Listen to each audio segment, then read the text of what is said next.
শ্রীভূমি জেলার আনিপুর এলাকাত দেখা মন্দিরত দুর্বৃত্তৰ আক্রমণ। রাতাবাড়ি আরক্ষী থানার অন্তর্গত নাথবস্তি শনি মন্দিরত দুর্বৃত্ত চলালে তাণ্ডৱ। মন্দিৰৰ বিগ্ৰহ ভাঙি 100 মিটাৰ দূৰত থকা জংঘলত পেলাই দিয়ে দুৰ্বৃত্তৰ দলটোৱে। মন্দিৰৰ নগদ ধনসহ সোণৰ অলংকাৰ লুটি নিয়ে দুৰ্বৃত্তৰ দলে।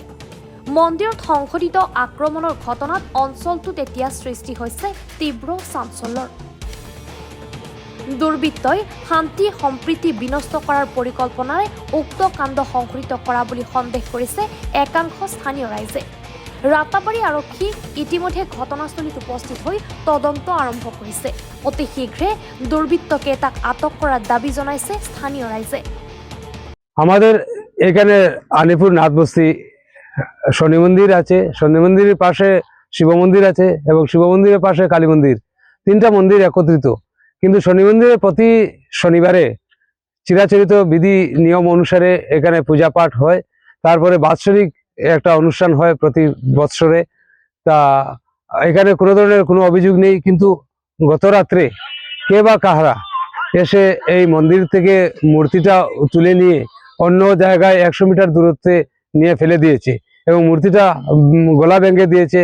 এবং এখানে মন্দিরে সরকারিভাবে সার্বজনীন কিছু টাকা পয়সা ছিল, সেই টাকা পয়সাগুলোও পাওয়া যাচ্ছে না।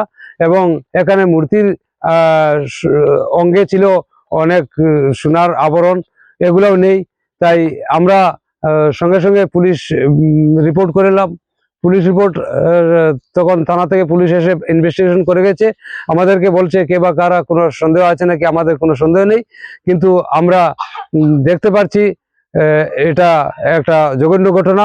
তাই মাননীয় ওসি স্যার মহাশয়কে বললাম ওইটা ইনভেস্টিগেশন করে ভালো রকম যাতে আসামি শনাক্ত করা হয়, এবং আমরা আসামিটা শনাক্ত হলেই আমরা স্যাটিসফাইড হয়ে যাব, এটাই কামনা করি। শ্রীভূমিৰ পৰা শুভাঙ্কৰ মালাকৰৰ ৰিপৰ্ট, এনি ভাৰত 24।